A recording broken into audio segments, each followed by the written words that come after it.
हरियाणा के अंदर आज नायाब सैनी ने दूसरी बार मुख्यमंत्री पद की शपथ ली है। उनके साथ 13 और मंत्रियों ने भी शपथ ली।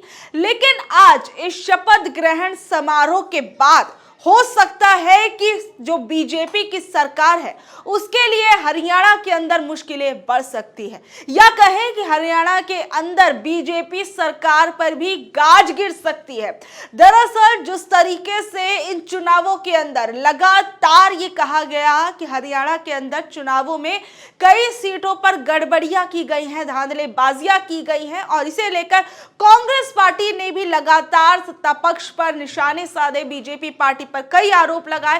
अब ये पूरा का पूरा मामला सुप्रीम कोर्ट पहुंच चुका है और सुप्रीम कोर्ट के अंदर 20 सीटों को लेकर याचिका दायर की है। सबसे पहले आप ये खबर देखिए, हरियाणा में 20 सीटों का मामला सुप्रीम कोर्ट पहुंचा।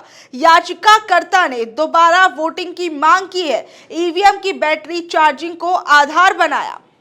आप लोगों को याद होगा किस तरीके से हरियाणा के अंदर चुनावों में बैटरी चार्जिंग को लेकर कई आरोप लगाए गए थे। कहा गया था जिसमें 100% की जो बैटरी है अगर किसी के अंदर किसी ईवीएम में है तो वो बीजेपी को जीतता हुआ दिखा रही है, अगर उससे कम की प्रतिशत की जो बैटरी है वो कांग्रेस को दिखा रही है। तो मतलब तमाम तरह की बातें उस वक्त बैटरी चार्जिंग के ऊपर लगाई गई थी और याचिकाकर्ता ने इसी बात को अपना आधार बनाया है। और इस याचिका के अंदर क्या कुछ कहा गया, जरा उस पर भी नजर डालिए। कोर्ट में दायर याचिका में कहा गया कि चुनाव के दौरान इलेक्ट्रॉनिक वोटिंग मशीन में छेड़छाड़ हुई है, इसकी जांच के आदेश भारत निर्वाचन आयोग को दिए जाए। साथ ही याचिका में यह भी कहा गया कि कांग्रेस पार्टी ने भी चुनाव में गड़बड़ी की शिकायत ईसीआई से की थी, लेकिन उसमें कोई कार्रवाई नहीं हुई है। याचिकाकर्ता ने उन 20 सीटों पर दोबारा चुनाव कराने की मांग की है। ईवीएम में गड़बड़ी को लेकर कांग्रेस पार्टी ने भी सवाल उठाए थे। आपको पता होगा कि किस तरीके से लगातार कांग्रेस पार्टी हरियाणा चुनावों के बाद तमाम सवाल जो है वो उठाती रही कि इस इलेक्शंस के अंदर गड़बड़ियां की गई हैं, धांधलेबाजियां की गई हैं। जब सारे सर्वे, सारे एग्जिट पोल हमारे हक में नतीजे दिखा रहे थे, हर जगह पर ये साफ हो रहा था कि कांग्रेस पार्टी हरियाणा के अंदर सरकार बनाने वाली है, तो अंतिम समय में कैसे ये नतीजे पलट गए। कई कई सीटों पर कुछ कुछ अंतरों के मात्र से भी जो कांग्रेस पार्टी के कैंडिडेट हैं वो हार गए। तो ये पूरा का पूरा जो भी मामला है अब ये सुप्रीम कोर्ट पहुंच चुका है और अगर इस मामले पर सुनवाई होती है और ये सुनवाई का फैसला बीजेपी के पक्ष में नहीं आता तो हरियाणा के अंदर बीजेपी की सरकार खतरे में पड़ सकती है। यानी आप समझ गए होंगे कि इस सरकार टूट सकती है, बिखर सकती है और फिर कांग्रेस पार्टी, अगर हो सकता है इन 20 सीटों पर दोबारा चुनाव कराए जाएंगे तो कांग्रेस पार्टी की वापसी जिस तरीके से एग्जिट पोल्स में दिखाई गई थी वो हो सकता है। लेकिन अभी तो ये काफी दूर की बात है, लेकिन ये पूरा का पूरा मामला जो है सुप्रीम कोर्ट पहुंच चुका है। इससे पहले आपको याद होगा कि इलेक्शन कमीशन के जो चीफ हैं राजीव कुमार, उनकी तरफ से भी ईवीएम पर सफाई दी गई थी। उन्होंने ईवीएम को लेकर कहा था कि इसमें गड़बड़ी होने की कोई गुंजाइश नहीं है। उस दौरान जब महाराष्ट्र और झारखंड के चुनावी तारीखों का ऐलान किया जा रहा था तो उस दौरान उन्होंने इस बात को भी कहा था और उस दौरान उन्होंने क्या कुछ कहा था, जरा उस पर भी नजर डालिए। मुख्य चुनाव आयुक्त राजीव कुमार ने झारखंड और महाराष्ट्र के विधानसभा चुनाव की तारीखों की घोषणा के लिए आयोजित की गई प्रेस कॉन्फ्रेंस में कहा था कि ईवीएम में कोई गड़बड़ी नहीं है और उन्होंने कहा था कि ईवीएम की बैटरी कैलकुलेटर बैटरी की तरह सिंगल यूज बैटरी होती है, ये मोबाइल बैटरी की तरह नहीं है। आयोग ने कहा कि ईवीएम में एक प्रावधान है कि मशीनों को कम वोल्टेज की आवश्यकता होती है।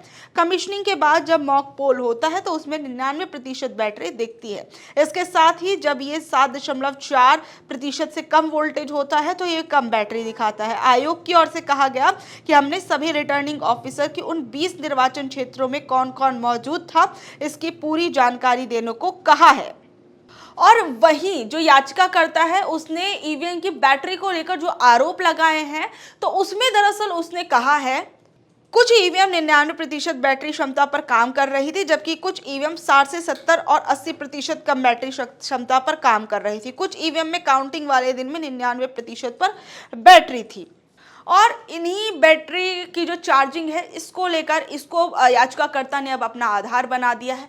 अब ये ऐसे में देखा जाएगा कि जहां आज हमने देखा कि नायाब सैनी ने मुख्यमंत्री पद की शपथ ली और 13 मंत्रियों ने भी शपथ ली है, जिसके अंदर सबसे ज्यादा जो मंत्री हैं इस बार ओबीसी के भी बनाए गए हैं। तो एक बार आप ये भी देखिए कि आज जब ये शपथ ग्रहण समारोह हुआ तो किस किस मंत्री ने शपथ ली और कौन कौन से वो मंत्री थे। नायाब सैनी दूसरी बार हरियाणा के मुख्यमंत्री बने, 13 मंत्री बनाए गए, सबसे ज्यादा 5 ओबीसी चेहरे, 2 महिलाएं शामिल रहीं। मोदी, शाह, नड्डा भी मौजूद रहे। और नायाब सैनी की अगर आप कैबिनेट में जातीय समीकरण पर हमने आपको बताया, अगर उस पर आप नजर डालेंगे तो देखिए ओबीसी 5, जाट 2, ब्राह्मण 2 और एससी 2, राजपूत 1, पंजाबी 1, वैश्य 1। और जिन 13 मंत्रियों ने शपथ ली है उसमें राव नरबीर सिंह जो बादशाहपुर की सीट से है, अनिल विज अंबाला कैंट से, आरती राव अटेली से, श्रुति चौधरी तोशाम से, श्याम सिंह राणा रादौर से, महिपाल ढांडा जो है वो पानीपत ग्रामीण से, कृष्णलाल पवार इमराना से, अरविंद शर्मा गोहाना से, रणवीर गंगवा बरवाला से, विपुल गोयल फरीदाबाद से, राजेश नागर तिगांव से और गौरव गौतम पलवल से, कृष्ण बेदी नरवाना से।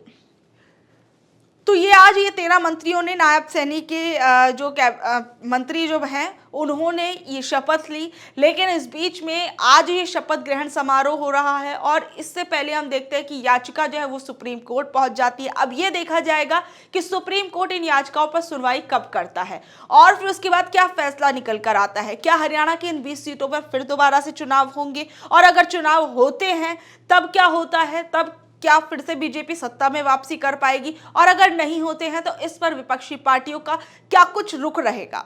बहरहाल आप लोग बताइए आपको ये खबर कैसी लगी, नीचे दिए कमेंट बॉक्स में जरूर बताइएगा। इसी के साथ हमारे चैनल को लाइक करिए, शेयर करिए, सब्सक्राइब करिए। धन्यवाद।